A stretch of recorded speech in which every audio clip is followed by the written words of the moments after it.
Hello and welcome, Nord Anglia, and thank you for joining us for our MIT abstract on our resilient brains with MIT graduate student Mahdi Ramadan.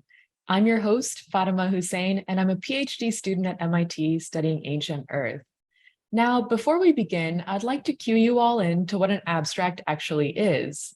An abstract is simply a snapshot or a summary of a greater work of research or writing. And with this series, MIT Abstracts, we're bringing abstracts of inspiring MIT experts straight to you wherever you are around the world. I know that we have a lot of classrooms tuning in this morning, so welcome. I'm really excited to introduce our speaker for today, Mahdi. So Mahdi is a huge role model of mine. We started grad school at nearly the same time here at MIT, and he studies the brain. He's going to tell us all about our brains today. Welcome, Mahdi. Thank you so much, Fatima, for having me here. I'm really excited to tell you guys about the brain and how I study it. So each of us have a 3-pound organ in our heads that kind of looks like this. So this is a brain.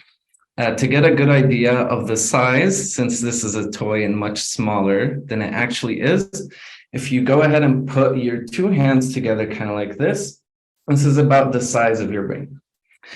You might think, well, that looks, pretty small. Don't be fooled. The brain is very powerful, and it does many things for you. It controls all the things that you're not aware of, like you regulating your breathing, your heart rate, your temperature. This is controlled by this part, the white part here, the brainstem. But it also controls everything you are aware about, your thoughts, your feelings, your planning, what you're going to eat tonight. And that's all done by this pink part, the very large part called the cortex. And fun fact, you might be wondering what this brown part is. This is another part called the cerebellum. It contains about half of all the cells in your brain, but yet we actually don't know what it's doing. And so it remains a mystery. Maybe one of you in the future could tell us what it does. And so what gives the brain the amazing powers that it has? Well, we need to take a closer look for that. So if we zoom in, the brain is made out of many cells called neurons. And this is our neuron friend here that I'll use throughout the talk.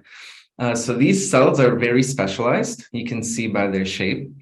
Different parts of these neurons include these branches here coming from the top that receive signals from other neurons right here. You have the cell body right here in the middle. And this part of the neurons decides whether, once it receives a signal, whether it wants to send a signal to the next neuron.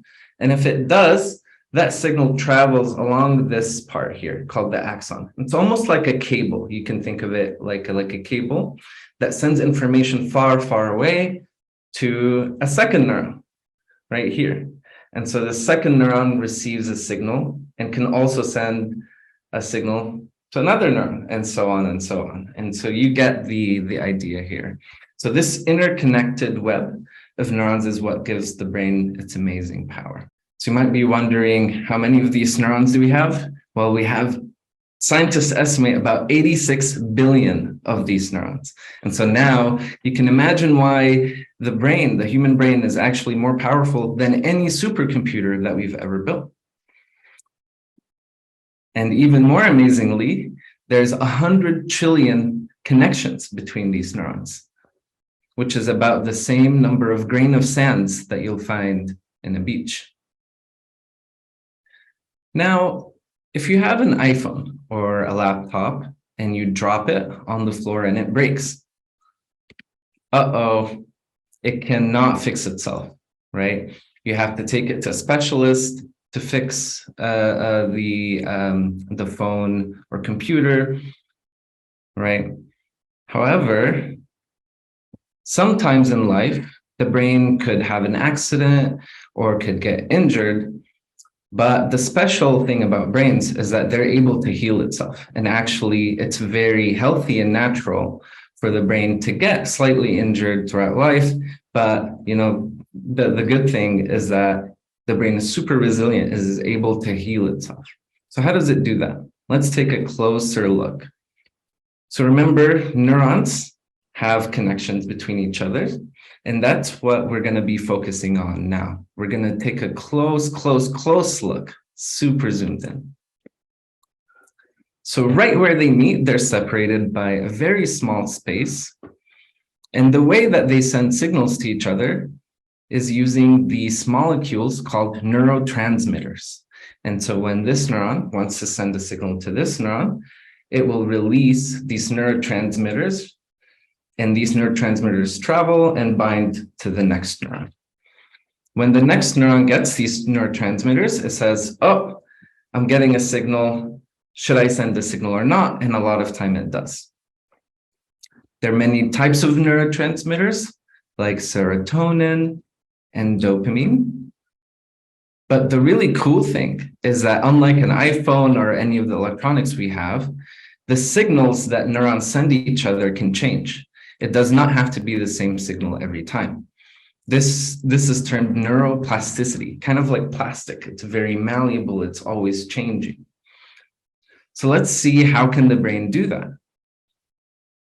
Well, one way to change the signal that a neuron's sending is instead of sending 3 serotonin, it could send a bunch of serotonin. It's almost like speaking louder, right? Sending a bigger signal. Sometimes it can release one type of neurotransmitter like serotonin, and at other times it could release another type of neurotransmitter like dopamine, sending very different signals. It's almost like speaking in a different language. More amazingly, the brain can actually form new connections between neurons that were never connected before. And here's a real video from scientists showing this. So you'll see 2 neurons here. You'll see one neuron is kind of searching to see where the nearby neuron is. And in a bit, what you'll see is they'll actually connect and form this connection that I talked about. So you can see at some point right here, they connect. And so your brain is constantly forming these new connections.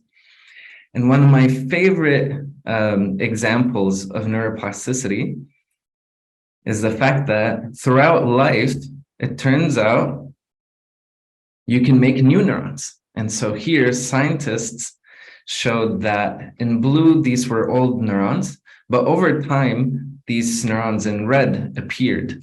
And so whenever the brain meets, it can actually create new neurons as life goes.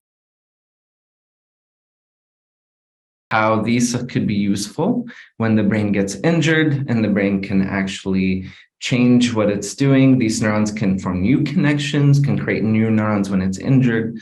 But actually, these processes are happening all the time. It's happening right now in your brain. And my favorite example is, and I'm sure all of you have played some type of sport, is when you begin playing a sport for the first time, like basketball. And this is true for me. I first shot the basketball and kept missing. And, I got frustrated, went home, slept, and then came the next day.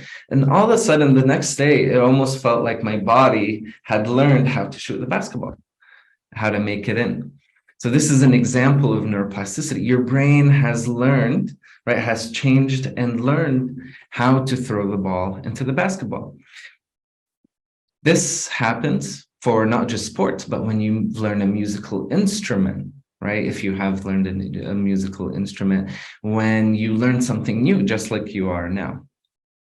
And this leads us to today, where I try to study what signals these neurons are sending each other while you're learning.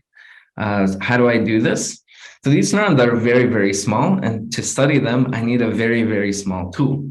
And so here you'll see on the left a little tool that I use to measure these signals that are coming out from the neurons.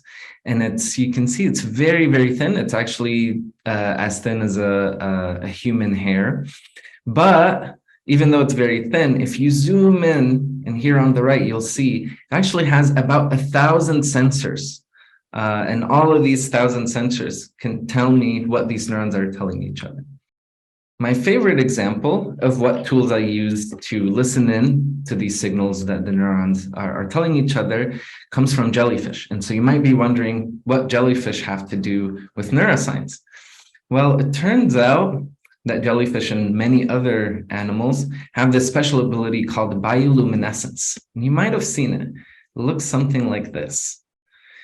It's a glow-in-the-dark property. And so you'll see this is completely dark, but you'll see that the jellyfish is glowing, right? Do you see the light? Ooh, and it ran away over there. And so how do jellyfish do this? Well, they have a little component that is able to glow in the dark by itself. What we can do as scientists is take this glow-in-the-dark component from jellyfish, take it out of the jellyfish, and put it in any type of neuron we want to study. And it turns out that whenever one of these neurons sends a signal, this glow-in-the-dark component sends out light. And so we're able to actually see that. It's almost like glow-in-the-dark neurons. And so we can see these signals as glows. This is an example from my own research. So what you'll see is many neurons. And as time goes, you'll see some of them flash. So you can see here it gets brighter, and you can see that these neurons are sending signals to each other. And the way we can tell is by the flashes of light. And so using this method, I can actually look at hundreds, even thousands of neurons sending signals to each other at the same time. And I'm able to study what they're telling each other. And I wanted to say a little bit more about why I want to study neuroplasticity, and to show you just an example of the power of the brain. And this is because of my sister. My sister is truly amazing. She was born with a condition called cerebral palsy, which is a condition where actually part of her brain got damaged while she was still in the womb, in my mother's womb, before she was born. And in fact, it's about a quarter of the brain that's damaged. And doctors thought that, oh, she might not be able to learn, how to speak or walk, because these areas are important in controlling that. But as I told you, the brain is amazing and can rewire itself. And she worked very hard on herself. And you can see her here. This is my sister. She overcame many obstacles leading up to her graduation from college last year, which is a huge accomplishment. And so she's proven all the doctors wrong. And this is just one example of how the brain is resilient, and there are many others. Thank you so much for having me. I'm super excited to answer your questions about the brain, and I will pass it on to Fatima. Thank you so much, Mahdi, for that amazing talk. While we wait for more questions to come into the Q&A from our amazing Nord Anglia students, I'd like to kick us off with one from Arhan. And Arhan is asking, how does a neuron know that there's another neuron near it? Arhan, that's actually a really great question. So it turns out that these neurons have sensors right here, all along the outline of the neuron. And the way that neurons know if they're near each other is that they release, these neurons release chemicals that they can sense. And so as they get closer, they sense more and more of a certain chemical, and they can tell that they're getting closer to this neuron. It's currently actually unknown how they know which neuron to connect to. That is currently an unknown mechanism of how they do it. But the general idea is that these neurons are constantly releasing chemicals that tell nearby neurons, hey, I'm here. But we still don't know exactly when they decide to reach out to other neurons, or how they know I should connect to this neuron rather than this neuron. Got it. And we have a follow-up question from another Nord Anglia student, and they're wondering, how does the neuron that's receiving the message know whether or not to pass it on? Why do they sometimes not send that signal further? Yeah, that is actually a great question. And that's a lot of what I study, which is how does this neuron decide to send a signal? And it turns out to be quite a complicated question, but the simple answer that I can give you is that it takes actually hundreds or thousands of this neuron receiving signals at the same time for it to decide to send a signal. So it's almost like this neuron's very stubborn. It does not want to send a signal. And so for it to send a signal, it must be receiving many signals from other neurons before it says, oh, there's actually something very important going on, and so I should send a signal. This is actually a very important property of the brain, because if we attended or responded to everything in our environment, we'd constantly, we wouldn't be able to focus.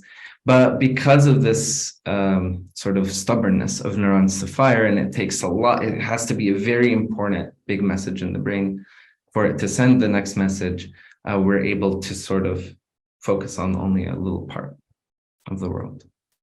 That's a great question. We have a follow-up question, I think quite related to this.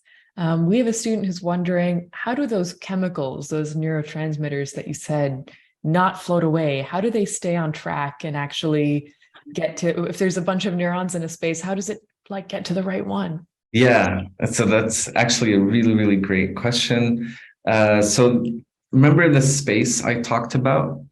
The very small space between these neurons? It turns out that space is super small. And so these neurotransmitters actually don't have any space really to roam out. But the more, I think, satisfying answer is that there are these things called reuptake channels. What they do, these are little channels on the neuron that's sending the signal. What they do is right after this neuron releases this neurotransmitters, these channels kind of almost grab them back. And so there are specific mechanisms where these reuptake channels sort of hunt back the neurotransmitters in before they drift away. That's a great question.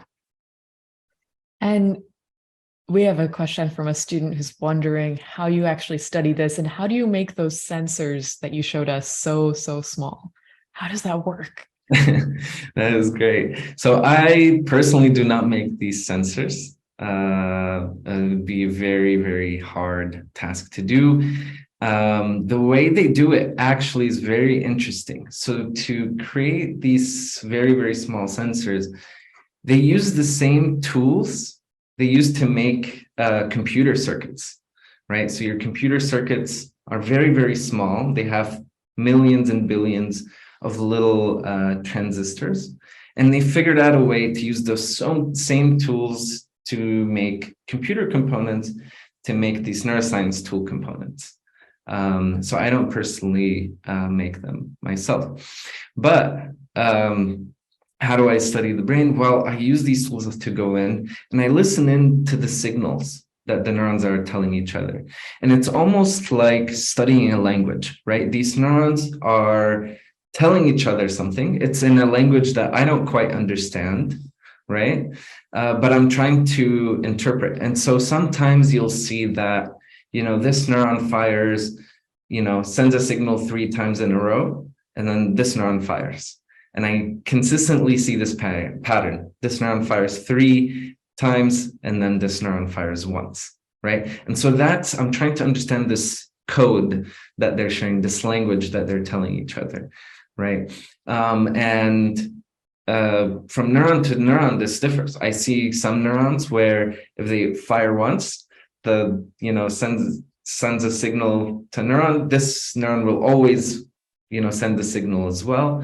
Sometimes it takes 10 of these for this one to send one. Sometimes it takes 100 signals from the neuron to, activate another neuron, right? And so I try to understand, why does this happen? What's, the one that sends 100 signals versus 1, why is that different? are they doing different functions, right? And it turns out it's quite interesting that there is such a thing where uh, for neurons that control things more, things that we're aware of, like our thoughts, our feelings, moving our arms and limbs, it actually takes a lot more of these signals to fire. But with things that we're more unaware of or subconscious, it's actually more direct, sort of one-to-one mapping between the two. Got it. And we have a question from a Nord Anglia student named Sumyajit. And Sumyajit is wondering, is dreaming connected to neurons at all? How are neurons communicating with each other when we're sleeping? Thank you, Sumyajit. That's actually a great question. Dreaming is one of my favorite, parts of studying neuroscience because it's very not well understood yet. And yes, so neurons are responsible for your dreams. Actually, very fun fact I just want to put in here. While you're sleeping, actually a major function of sleep is actually to clean the brain. So during the day, when you're thinking and using your brain a lot, it actually accumulates some garbage per se. And so the important part of sleep is to actually clean out this garbage while you're sleeping. And to do so, the brain, it turns out scientists show the brain sees, do you see all these folds in the brain? It's kind of folded in. It actually unfolds just a little bit while you sleep to allow this garbage to kind of be cleaned out. Super cool. I just wanted the dream reminded me of the sleep sort of fun fact. Back to dreaming. So dreaming, yes, our dreams are created by neurons. We do not know why we dream. And you can see that we still don't understand a lot about the brain. The best idea we have of why we dream is actually this is how the brain forms memories. It's helping the brain form memories of your day. And so it's almost like your brain is replaying like a movie of different parts of your day. And this helps the brain form memories. I don't know if you've ever had this. I've definitely had this where I'm trying, I'm trying to memorize something and I'm struggling, but then I go take a nap. And when I wake up from the nap, all of a sudden my brain's like super good at remembering it, right? And there's a reason for that because during sleep, you're really forming these memory connections. And we think dreams are involved in those. That's a great question. That is so cool. We have a follow-up question from a Nord Anglia student, and I'm going to try to use the punctuation correctly. They're asking, what is the garbage in your brain? Yeah, so what is all this garbage that's going on? So this garbage in your brain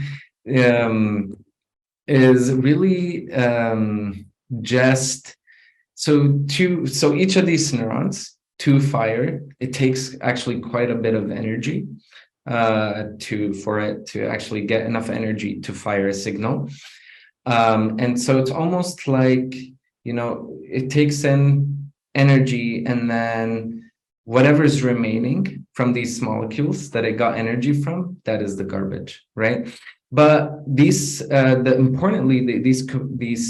garbage components are taken out and they're actually like, it's almost not like garbage, but recyclables. So the body takes it back, puts back in energy so that it's like charged again, and it goes back to the brain with energy. The brain can use the energy, and then the cycle continues. So it's more like recyclables.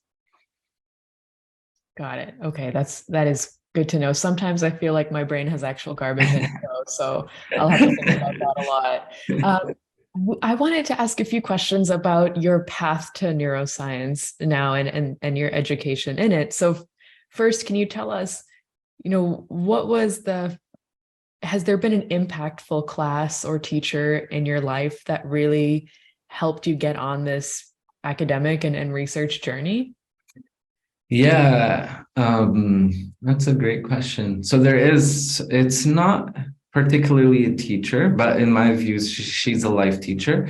But my family had met a professor at a university when I was little, and she studied speech and language. And she became a very close family friend of ours. And she used to come over all the time. And I was about 7, 8 years old at the time. And I remember her bringing something exactly like this, a model of the brain, and her explaining to me the language centers of the brain. So it turns out for most of us, the parts of the brain responsible for language are on the left part of your brain, the left hemisphere.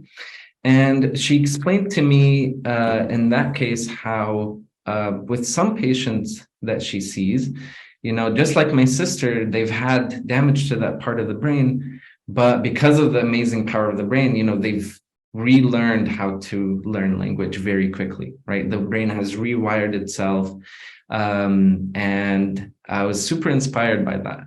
And then that sort of triggered my questions of like, how does the brain do that? That is really amazing. And the more I study it, the more I'm inspired because, it turns out that this power is not just, when the brain gets injured, but it's actually happening all the time, right? It's like in a healthy brain, it's constantly changing and constantly rewiring, right? And so she was the biggest influence in my life because she introduced me to neuroscience and showed me sort of a real life example of how powerful the brain could be. So you've had this amazing interaction with this professor, and you have personal experiences with neuroplasticity and seeing your sister graduate from college, which is totally amazing. When was the first time you actually took a proper neuroscience class? Was that something in high school? Was that in college? Yeah, so actually the first proper neuroscience class I took was in college, but during my elementary school, middle school, high school, all throughout that, I did because I was so curious to learn about it. I couldn't wait till college. I went to summer camps that were specifically about neuroscience. I read books about neuroscience. I read documentaries about neuroscience. And there's actually quite a bit of resources online for this. There's, courses that you could take online about it. There's usually summer programs that you can join to learn about it. And now that I recall, in high school, I did, yes. Now that I recall, I did take a biology class in high school that actually talked quite a bit about the brain and neurons. And so, but I never wanted to wait. From an early on elementary, I was like wanting to learn about it as soon as possible. And so I myself, sought out all of these resources to learn. And so now that you are a neuroscientist, you're doing your PhD in neuroscience, can you walk us through what a typical day looks like for you? I know you showed us some of your research. Are you in the lab every day? Are you at your computer? What does it look like for you? Yeah, so it's a combination for me. So some days I'm in the lab, and those days are the very fun days where I get to collect the data, right? So I get to use the sensors that I showed you, the glow in the dark sort of tools that I have to try to look and see what the neurons are doing. So, what will happen is some days I'll be in the lab collecting data. So looking at how these neurons are talking to each other. But of course, after I get this data, you have to try to understand what's going on and the language that they're, what are these neurons telling each other? And so for every 1 day of data collection, I spend about another 2 weeks at a computer looking at the data. It takes quite a bit of time to understand. And so for, the rest of the days, I'm looking at the data, what I can do. is sort of, like I told you, do things where I look at how many times, extract from it certain information, like how many times does this neuron need to send a signal for this neuron to send a signal. And so I measure this across many neurons, different areas of the brain, and it takes quite a bit of time. So it's a combination. I really like doing both lab work, so experimental work, and coding and computer work, because every day is different with like neuroscience. There's no 2 days that are the same. You'll always find like a neuron that's doing something that you've never seen before. No matter how many neurons I've looked at, each one's unique in what it's doing. And so it's always very exciting. That is very, very cool. Now I'd like to take us back to some more scientific questions. We've gotten to quite a few good ones in the chat. We have a question from a Nord Anglia student who's wondering, does neuroplasticity apply to things that aren't human, like animals, mammals? Where do we see it? Is it really common? Yeah, that's actually a very interesting question. So most animals that we know have brains and have neurons. It's a much for a lot of these animals, it's a much smaller brain and less number of neurons, but they do have these neurons. And with these animals, they do have neuroplasticity as well. So any animal that can learn something. So if you've taught your dog a trick, right, with a treat, that is an example of learning. That's neuroplasticity. The brain is, that dog's brain is learning something, forming new connections between neurons, maybe to associate, you saying sit down with a treat, for example. And so neuroplasticity is happening all the time in all animals. Now, you might be wondering what makes human brains special, right? Like we have language, we have art, all these other things. And people are currently studying that. We don't quite know why. The neurons look the same. We do have more neurons, but animals like elephants also have really big brains and a lot of neurons too. But so it's turning out it's probably not just the number of neurons you have, but the answer is, how are these neurons connected to each other?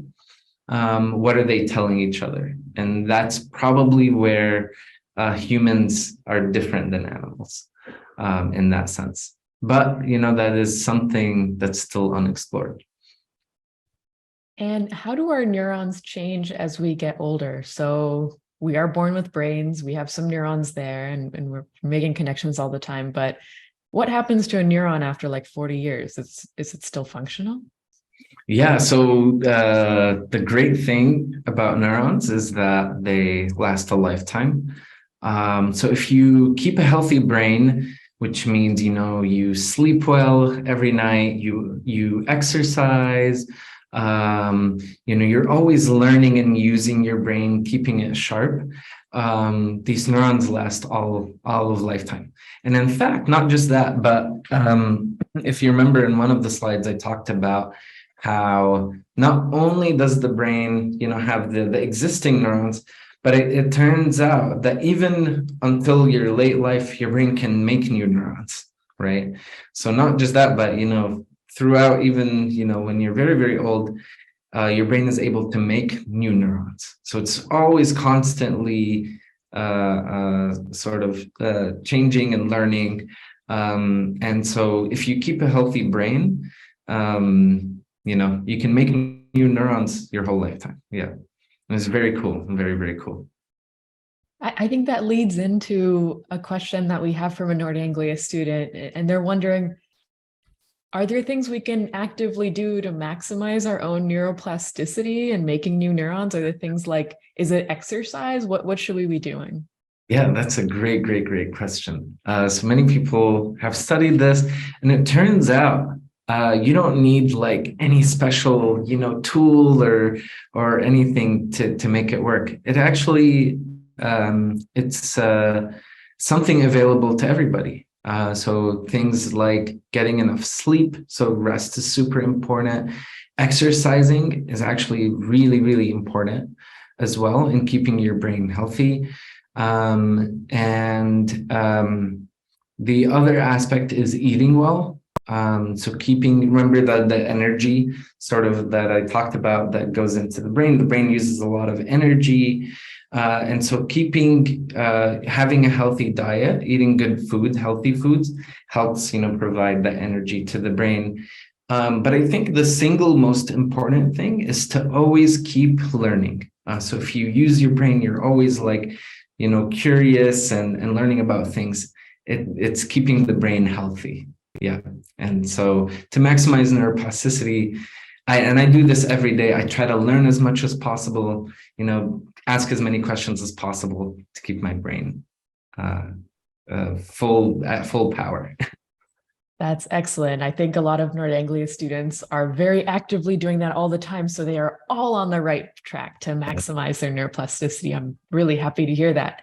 We have a question from a student who's interested in I think, pursuing neuroscience. And they're wondering, is coding important for learning about the brain? Do you use coding in your work? Yeah. So the thing about the brain is that you can always find what you want to do in neuroscience. So if you like more working with your hands, doing lab work, there's of course a lot of that, right? That you need to actually study these neurons. But on the other hand, once you get these signals and you measure them, you want to understand. And so this is where coding comes in, right? And so coding could be a big part of neuroscience as well, including, analyzing the data that you're getting, looking at how these neurons are talking to each other. And sometimes you can actually also use computers to sort of, I want to say, almost replicate the brain. And so sometimes in my work, in my research in code, I can sort of code up simple versions of neurons in code. And I can sort of test simple ideas right there in code. And so computer science has become actually pretty important in neuroscience lately. But there's a whole bunch of things you can, work with lab. You can work at computer science. I combine the two. So I like to work in areas where, I combine knowledge from different areas of knowledge. I like to use physics, and I like to use some things I know from chemistry and from computer science and math all together to understand the brain. And so, yeah, I would say if you're looking to study neuroscience, if you're excited about this idea, try to work in an area where you combine the two, right? It's very, very exciting to sort of take everything you learn in school from physics, all the sciences, and bring them all together. That is super awesome and very great insight. We have a good question from a Nord Anglia student, and I think they were excited to hear that since you were really young, you were reading about neuroscience, learning about it, going to camp, watching documentaries, and they want to learn more about it too. And they're wondering if there's a book or a documentary that you recommend in particular. Any favorite neuroscience resources you could share? Yeah, so one of my favorite authors on this topic, his name is Oliver Sacks, and you can look him up. He's very famous on Google, and he's written a couple books on neuroscience. Very, very interesting sort of examples of how the brain is resilient, can change. And so those are the sort of books that I read throughout childhood. Let me think. So that's for books. In terms of documentaries, let me think. I will think about that for documentaries. I'll think about that. and yeah. But for books, yeah, Oliver Sacks is a great author if you want to look into it. Yeah, definitely entertaining. And, you know, you can always, we have the internet. People can also just look up neuroscience documentaries or go on YouTube and find really awesome explainers. So those are also probably places people can start. Absolutely. And, yeah, and find really nice documentaries that way. And I wish we had more time to ask all of these awesome questions that are in the chat. We have people curious about pain, consciousness, decision making, like Yes. all of the amazing, amazing things. But unfortunately, we don't have time to go over all of it. But I wanted to leave you with the closing questions because the folks who are asking these questions, I'm guessing that they are really interested in neuroscience. And some of them, some of these Nord Anglia students might want to become neuroscientists in the future, just like you. Do you have any advice about what sort of skills that they can cultivate or work on as they pursue their educations to become a neuroscientist like you? Yeah, that's a great question. I think, one of the most important things to keep in mind is to always be curious. So sort of like me, never wait. You don't have to wait until college or high school or whatever, the next step is to start learning about the brain, right? You can do it now. It's very easy. You can, like I said, there's a bunch of books. You can Google, brain neuroplasticity and find a whole bunch of videos that explain it and talk about it. And so my best advice would be, stay curious, be very curious, but also, don't wait to be curious for the future, right? It's never too early to start learning about it. And the earlier you start, the more information you have. And so that's, I think, the best advice I have. It worked, for me. I mean, I was curious about it, didn't wait. And it was a very fun journey to go through that.